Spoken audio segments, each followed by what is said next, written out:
This channel, a couple weeks back, caught a great deal of flack for standing up and telling the unpopular truth about this fraud out of Virginia, this Oliver Anthony, being fluent in lies, excuses, and bullshit. And there are people to this day that still think I'm wrong. Well, guess what? He has now outed himself. He has now proven exactly what he is all about. And we are going to cover it in today's video, along with another story to my mind is far more important. But we're going to get this out of the way for sure. Real quick, though. It doesn't matter who picks up a Bible like he does and reads it. It matters who lives it. And every single day, I want to live a life of gratitude. And no matter what bad is going on in the world, no matter how evil the government is, I want to be thankful. I want to have gratitude for every single one of you that show up here every day, here at YouTube, over at Patreon, those of you that have stepped up, the $1 level, the $5 level. You guys are absolutely making a huge, huge difference in my life. Thank you. And believe it or not, this is going to tie directly into the story today. If you'd like to join us over there, the videos are very different.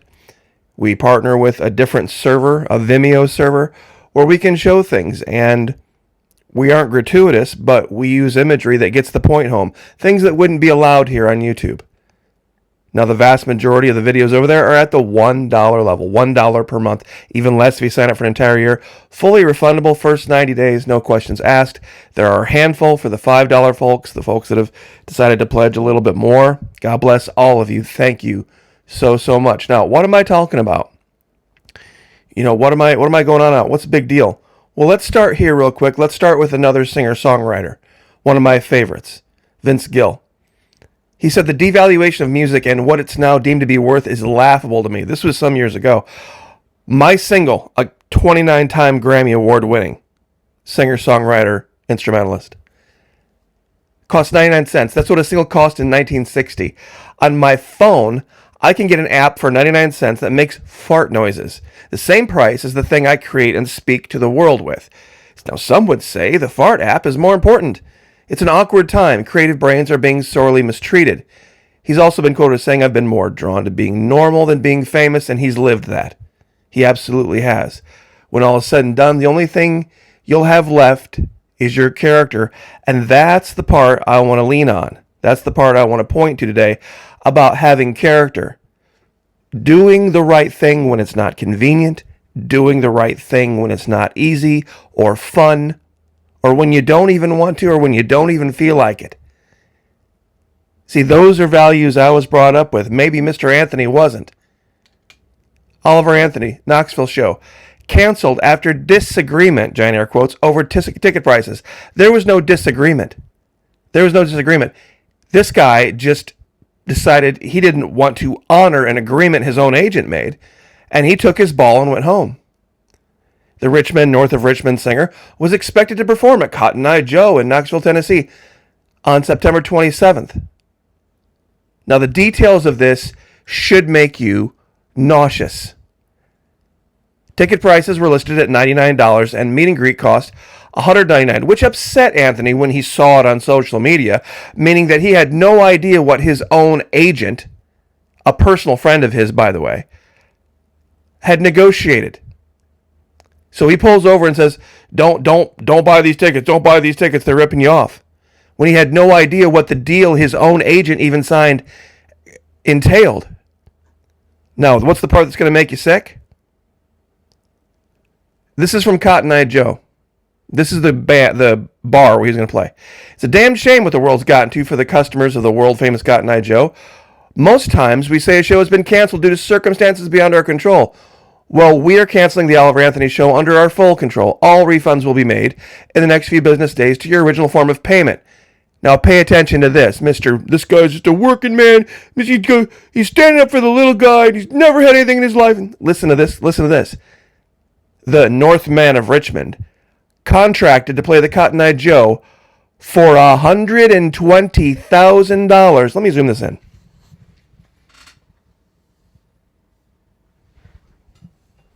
That's right. The Oliver Anthony, Mr. For the working man.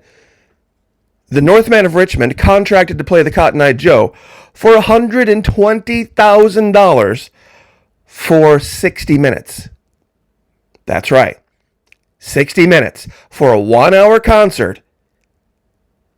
He signed a contract for $120,000.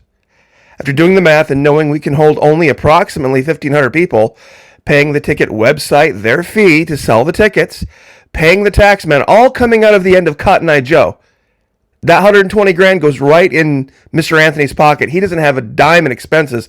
All the expenses are on Cotton Eye Joe's end. Paying the tax man, opening on a closed night, we set the ticket price to break even and bring our customers a show we thought would be fun. To our talent agency and promoter friends that follow us, be careful booking the Northman of Richmond. So this is what happened. See, he thinks that it should be free.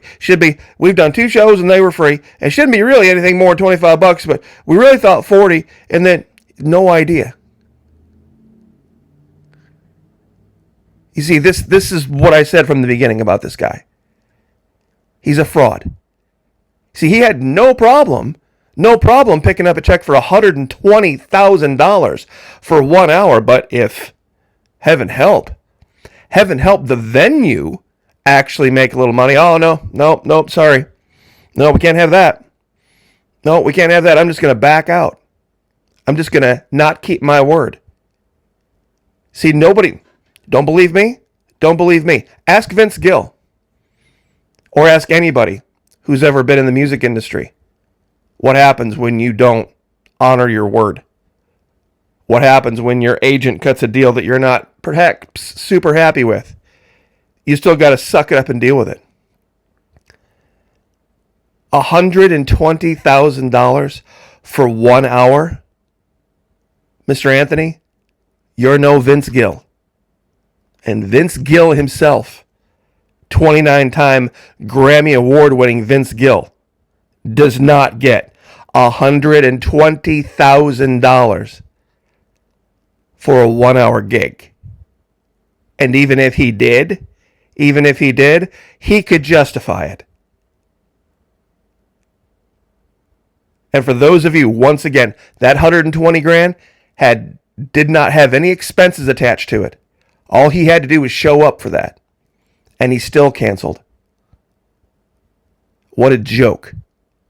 You are fluent, like I said before, and I'll say it again, in lies, excuses, and bullshit. Is this the government's fault, Mr. Anthony? Is this the rich men in Washington, D.C.? Is this their fault again? That you couldn't keep your word? It's sickening. Now, on to more important things and more curious things. This is the city of Derna in Libya. There was a storm in the Mediterranean that spun up and dropped a ton of rain and pretty much wiped out the city. I mean, when I say wiped out, here are the before and afters. That's after. Here's before. These are the satellite images. The amount of water that gushed through that city and took all sorts of people with it is just absolutely, it's biblical. Sea is constantly dumping bodies. Here's Libya flood. Death toll may hit 20,000. Very few people, well, I shouldn't say very, they're reporting on it, but not as much as they are other things. The only thing they can do right now, they're not even trying to begin to fix anything. They're just racing to collect bodies. That's how bad it is. Now they're asking a question. There were 2 dams upstream that broke that sent that wall of water into the city. Why did Derna's dams break when Storm Daniel hit Libya? I have a better question. I have a bigger question. How did CBS News know it was going to happen on the 30th of June of this year? You see, I was doing some research into Derna because of its ancient nature, its ancient heritage. And it's really hard when an event like this happens to find older internet stories. So what you have to do is you have to go in and you have to do a specific search that excludes anything recent. Like you have to go in and search anything prior to, say, like the 10th of September. And very strangely, a CBS News article popped up with the date 30 June 2023. Libya flooding leaves thousands of dead. The city of Derna in eastern Libya was home to nearly 100,000 people when Mediterranean storm Daniel struck, causing catastrophic flooding. CBS News, 30 June 2023. Now, that might be an outlier. That might be one thing. You'd be like, you know what? Maybe that's just a mistake in the date. Quote, "We don't need Derna anymore. What the battle for Derna means for Libya's future." Publication date by the Jamestown Foundation, 29 June 2018. Now, this goes into the history of the fight for the control of the city, but when you scroll down here, worried residents of Derna were also threatened in a video released by an unidentified LN8 Libyan National Army fighter, in which he warned that the people they were fighting against, whoever it was that day, the DPF, they would be treated worse than the Khawarij, I'm not sure how you would say that, a derogatory reference to the Kharijites, a violent and despised extremist sect in early Islam. Quote, now here's the quote, "We will demolish your houses. We will kill everyone, even civilians. We don't need Derna anymore," the man threatened in the Libya Observer. Now, isn't this odd that we would find a quote that says, "We will demolish your houses, we will kill everyone, even civilians. We don't even need the city anymore"? The date? 29 June 2018. Normal everyday Google search. 30 June 2023. Libya flooding leaves thousands dead. And now here we are, right after September 11th, and now we see this event that was reported on, see, what would it be? July, August. So 31, 62, 73 days. 73 days before it happened. You might believe in coincidences. I don't know. I don't know where I'm at on this. One article that might have a weird date, okay, maybe. But two? What do you think, guys? I mean, this wasn't some little storm. This is a big deal. This literally destroyed an ancient city. An ancient city that, by the way, used to be a Christian city. In fact, the Vatican regarded Derna as what they call a titular see, as in the Holy See. And you can look up that term, Titular, or Episcopal See, S-E-E. Very, very strange, these events. So, I will leave it there. I know the two stories today didn't really dovetail together real well, but they were definitely instructive. Definitely something that will get you thinking.